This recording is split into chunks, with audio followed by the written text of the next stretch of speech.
Səbr axıracan çatmır adamdır. Elə bezirsən ki, hərdən deyirsən ki, yox,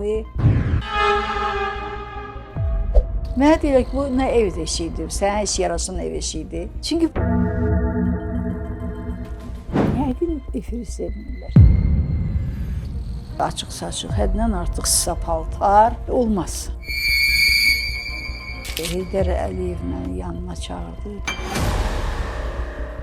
Ofeliya xanım, indiki bəzi aparıcılar sanki bu sənətdən tramplin kimi istifadə edirlər. Sənəti, ikinci şəxsi planları isə ön plana keçirirlər. Sizcə bu doğru sayılır?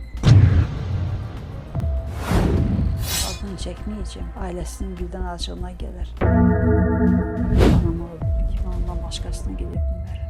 Ancaq ona gedərəm. Yox, mən dözdüm də, çünki Valid gözəl insan idi. Sevirdi? Çox. Sevib ailə qurmuşdu? Sevib ailə qurmuşdu. Xasiyyətinə görə. Gözəl də döyürdü o. Həyatım söndü. Ürəkdən gülə bilmədim. Ürəkdən bayram eləyə bilmədim. Səbləşərəm, ağlamaq istəyirəm. Can, yox, qəhərlənməyin.